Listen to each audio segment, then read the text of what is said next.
WhatsApp Família, mais um vídeo no canal. Desde já agradecendo a vocês, todas e todos, por estarem fazendo as inscrições no nosso canal, ativando o sininho de notificações, compartilhando nossos vídeos, deixando o like de vocês, que é muito importante. Não se esqueça de deixar o like. Muito obrigado aos novos e novos inscritos e inscritos. Somos um pouco mais de 1.333 inscritos e inscritos nesse canal. Sejam todas e todos muito bem-vindos. Este é o África no Centro, canal para nós discutirmos relações étnico-raciais, história e antropologia, as contribuições que as populações africanas do continente da diáspora legaram para a humanidade, sempre a partir da perspectiva do panafricanismo. Família, hoje a gente está aqui para trocar uma ideia sobre um filme que eu vi na sexta-feira, chamado Pecadores. Pecadores é um filme do grande Ryan Coogler, né? Foi o mesmo autor de Pantera Negra, e também com a participação como protagonista do Michael B. Jordan, que também fez uma participação muito importante no Pantera Negra, por exemplo, né? E só que esse filme Pecadores, ele aborda uma questão fundamental. Ele fala da questão racial nos Estados Unidos, mas de uma maneira simbólica, de uma maneira bem metafórica, né? Nesse filme, eu não vou dar spoiler, né? Ou pelo menos vou tentar não dar spoiler, tá? Mas desde já, fica o alerta de spoiler caso no meio do raciocínio acaba surgindo algum spoiler aqui, e desde já eu convido vocês a assistirem esse filme, que é um filmaço. Nesta obra, o Ryan Coogler, ele demonstra, né, Estados Unidos dos anos 30, época do Al Capone, um Estados Unidos ainda segregado, até aqui não é novidade para ninguém. A segregação estava em voga nos Estados Unidos naquela época. A segregação, para quem não sabe, é uma lei que era chamada de lei de Jim Crow, era uma forma de separar, apartar populações pretas e populações brancas uma das outras. Ou seja, você tinha escola para pretos, escola para brancos, ônibus para pretos, ônibus para brancos, restaurante para pretos, para brancos, propriedades, tudo separado, universidades, tudo separado, tudo segregado. Porque o racismo nos Estados Unidos é o racismo anglo-saxão, o racismo que não pressupõe a mistura entre povos de diferentes raças, né? Ao contrário do nosso racismo aqui no Brasil, por exemplo, que é o racismo ibérico, que até permite que um relacionamento interracial, mas no sentido de eliminar a população preta daqui do Brasil. A forma como os estadunidenses tentaram lidar com a presente população negra lá é evitando que a população negra case com pessoas brancas. Isso é segregação. Dito isso, isso também é abordado no filme. De que forma? Muitos negros eram impedidos de constituir, de ter propriedade.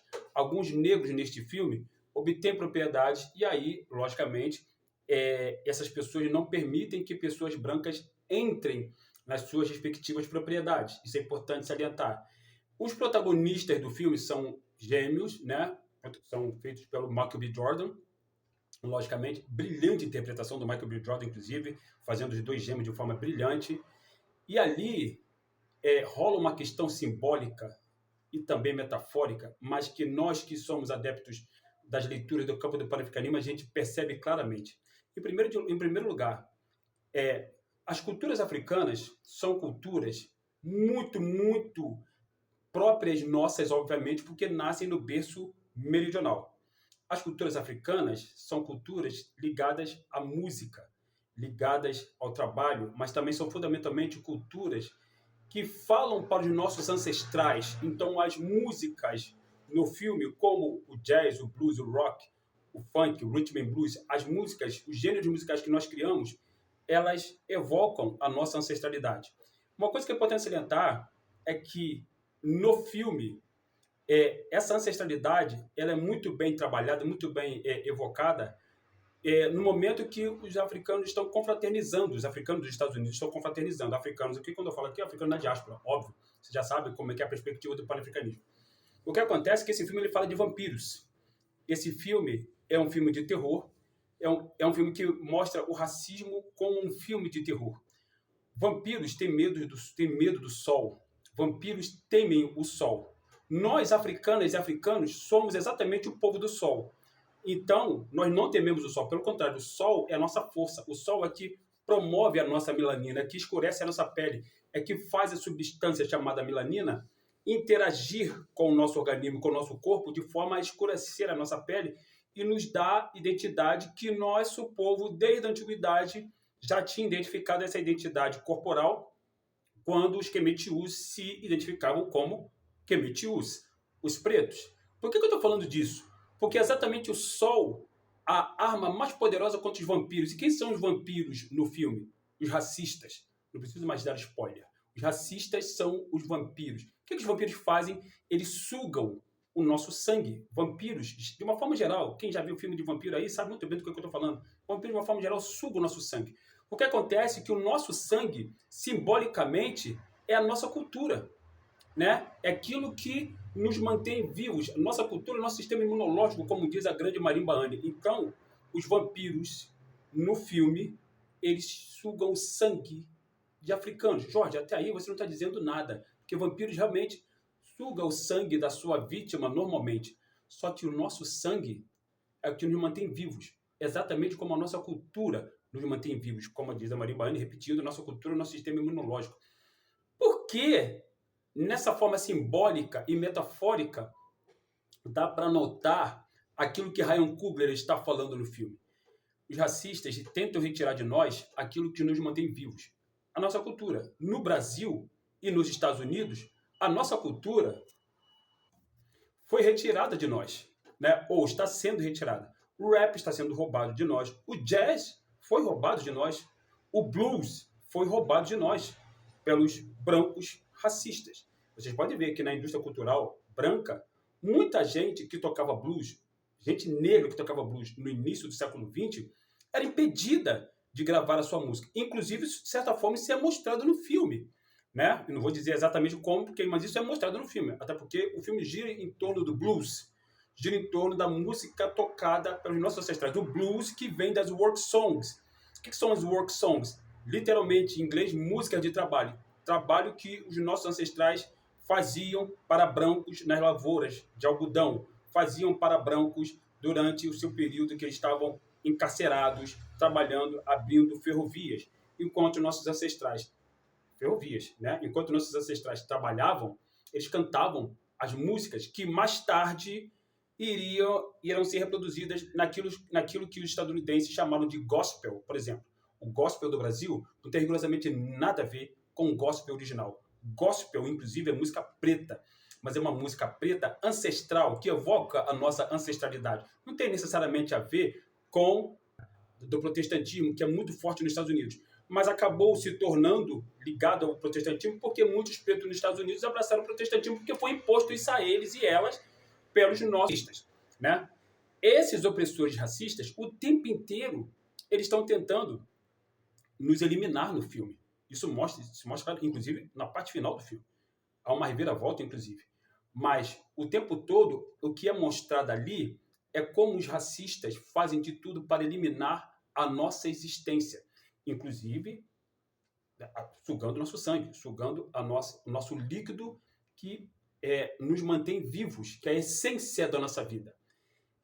A ideia do Ryan Coogler mostrar racistas como vampiros, sugando a nossa essência, ela é brilhante. Por quê? Porque, olhando para a história, família, o branco, como disse o meu irmão Reginaldo do Nascimento, brilhante, e que nunca estudou África a fundo, mas o Azili, né, nos dá essa possibilidade de perceber, o branco, ele não tem cultura. Por isso que ele rouba de nós. Ele rouba o blues de nós, ele rouba o jazz, o rap, o rhythm and blues, o rock, né? Até o punk rock foi fundado por pretos. É importante salientar isso. As primeiras bandas de punk, né, antes do Ramones, que é a banda que eu gosto, que eu sou fã, era o Death, né? Era o Pure Hell, né? E por aí vai. Era o Bad Brains, que inclusive o Ramones ele homenageia o Bad Brains, numa das suas músicas chamada Bad Brain. Eu tenho vontade de falar porque eu sou fã do Ramones, fui assistir um show do Ramones, e os Ramones são brancos. Mas entre, né, o líder do Ramones, melhor dizendo, o vocalista do Ramones, o Joey Ramone, era um homem branco, judeu e progressista. Mas por que eu estou falando isso? Exatamente porque essas metáforas são o tempo todo jogadas na nossa cara no filme. Porque se o branco não tem uma cultura própria, se ele tenta roubar a nossa cultura, é uma forma que ele tem de nos matar. Foi exatamente isso que eles fizeram aqui na diáspora, foi exatamente o que fizeram no continente com a colonização. Conforme explica o grande Amadou Rapateba, os brancos tentaram retirar de nós aquilo que nos torna africanos e tentaram colocar na nossa cabeça, né, a sua cultura, a cultura dele branco, para que nós rompêssemos com a nossa ancestralidade. É exatamente disso que fala o filme o tempo inteiro. Inclusive, existe uma irmã, que eu não vou falar exatamente assim quem é a pessoa, mas uma irmã que trabalha exatamente, muito fortemente com essa questão da espiritualidade, e ela é uma das primeiras, aliás, é a primeira pessoa a perceber quem está tentando nos sugar, ou seja, tentando nos matar, e quem são essas pessoas e quais são as verdadeiras intenções dela. Então, o filme ele é uma metáfora brilhante do racismo. Ele mostra, ele demonstra que brancos odeiam negros bem-sucedidos. Brancos racistas odeiam que os negros se divirtam, odeiam que os negros se organizem, inclusive em propriedades próprias dos negros e negras. Odeiam que os negros ouçam a sua música, cantem os seus ancestrais, pratiquem a sua cultura, fundamentalmente. O que aconteceu aqui no Brasil, família, com o embranquecimento do funk, como eu abordei na minha dissertação de mestrado, o que aconteceu, o que está acontecendo no Brasil com o embranquecimento do samba, o que aconteceu, está acontecendo aqui no Brasil com o embranquecimento do candomblé, da umbanda, né? Inclusive com a participação de alguns negros bem retintos, inclusive até mais retintos do que eu, que reproduzem a falácia eurocêntrica de que diz que o candomblé não veio da África, ele nasceu no Brasil, tem contribuição de pretos, que pretos colonizados falam isso. O que está acontecendo é exatamente isso que o filme mostra, que a nossa cultura milenar está sendo retirada de nós o tempo todo. E se nós não reagirmos, nós vamos perder a guerra cultural. É isso que explica o grande Eise-Arrilha quando, antes de voltar para os ancestrais, ele pediu ao professor James Smalls que nos passasse este recado, que nós estamos perdendo a guerra cultural, e se nós não vencermos a guerra cultural, não vai adiantar nada vencer a guerra política que estamos travando, já falei isso aqui em outro vídeo, e também a guerra econômica que também estamos travando. Então este filme, família, fala fundamentalmente de uma guerra cultural que nós estamos travando. O que acontece é que ele fala de forma metafórica, de forma simbólica. E se a gente não prestar se a gente não prestar atenção, a gente vai achar que é apenas um filme de vampiro, quando na verdade não é um filme de vampiro. Aquele filme ali é um filme que fala de racismo o tempo inteiro, ele fala de segregação racial o tempo inteiro. E ele fala como que negros, uma vez cooptados por racistas, como um militar dos Estados Unidos, nesse exato momento, um militar negro, que está a serviço de Trump, a serviço do imperialismo estadunidense, né? Esse militar, ele quer matar, ele quer destruir Ibrahim Traoré. E esse filme do Ryan Coogler, chamado Pecadores, ele mostra como que negros, uma vez cooptados pelos racistas, eles se tornam igualmente nossos inimigos, tal qual este negro que eu acabei de citar, que eu conheci, que disse que o candomblé não é africano, que é brasileiro. Se o candomblé não é africano, ele veio de onde? Da Noruega, da Dinamarca, da Finlândia, da Suécia, da China? Não. O candomblé veio da África, família. Óbvio que veio. A palavra candombe, como diz um irmão aí, que é de Angola, né? A palavra candombe significa negro. Não precisa dizer mais nada. A palavra candombe, de onde vem o candomblé, significa negro. E conforme explica Stockley Carmichael nesta obra aqui, os brancos racistas criaram uma colônia de colonos para onde eles foram, seja eles de maioria ou minoria. No caso dos Estados Unidos, eles são maioria. E como eles são maioria, eles criaram a segregação. E esse filme, como eu falei, fala de segregação. O que acontece é que a segregação é uma forma também de estrangular a nossa cultura, até que ela desapareça. A segregação é isso. Você segrega, você aparta, você não permite que aquele povo ali viva. Só que os nossos ancestrais, eles sempre deram um jeito de sobreviver. Sempre. Seja com o Partido dos Panteras Negras, estou falando particularmente dos ancestrais dos Estados Unidos, tá, família? Particularmente com o Partido dos Panteras Negras, Legítima Defesa, da qual Stockley Carmichael fez parte no primeiro momento. Ele foi um dos fundadores do Partido dos Panteras Negras. Depois ele sai dos Panteras Negras. Tal qual fez o Malcolm X, que é a mente intelectual, o mentor intelectual do movimento Black Power, o movimento Black Power que deu origem ao Partido dos Panteras Negras, tal qual fez, por exemplo, essa senhora aqui chamada Angela Davis, né, que participou rapidamente do Partido dos Panteras Negras e depois se embrenhou nas fileiras do Partido Comunista dos Estados Unidos. Mas não significa dizer que a Angela Davis, apesar de ela ser comunista, não significa dizer que ela nunca lutou pela preservação do nosso povo nos Estados Unidos. Tanto lutou que ela ficou presa. Tá? Tanto lutou que ela ficou presa. Ah, Jorge, então você está falando que o comunismo... Mas eu estou falando da Angela Davis. Não estou falando de comunismo, eu estou falando da Angela Davis. Enquanto mulher preta. Porque raça primeiro, como diz Toni Morrison. Raça primeiro. Porque a Angela Davis, antes de tudo, é uma mulher preta. Ou seja, quando se olha para a Angela Davis, a primeira coisa que se vê é o seu fenótipo. Antes até do seu gênero. Como eu falei ontem para uma irmã que é do Amazonas. Então, família, esse filme, do Ryan Coogler, ele é muito bom. Assistam esse filme. Vão ao cinema. Levem suas companheiras. Né? Levem seus irmãos. Levem seus primos. A censura é 16 anos, se eu não me engano. Né? Se puder levar os seus filhos, que sejam dessa idade, assistam, levem. Expliquem para eles que esse filme não é necessariamente sobre vampiros. Os vampiros são usados como forma metafórica para mostrar brancos racistas sugando a nossa essência cultural africana. Só que eles não usam a nossa essência cultural africana para eles. Eles modificam a nossa essência cultural. E eles mostram exatamente que eles são criaturas horrendas, tétricas, macabras. E que exatamente essa parte dos vampiros, importante até salientar, mostra como a cultura euroasiática ela é construída em cima de demônios. Demônios que eles criaram, que os brancos criaram. A figura do demônio não é cultuada nas sociedades africanas de forma nenhuma. Estou voltando para falar porque eu pesquiso isso desde 2007. Né? Não existe a figura do demônio nas culturas africanas, mas na cultura euroasiática, na cultura branca, você pode ver no catolicismo, no protestantismo, no islamismo, no judaísmo, tem lá a figura do demônio. Existe lá, entre eles, não entre os africanos.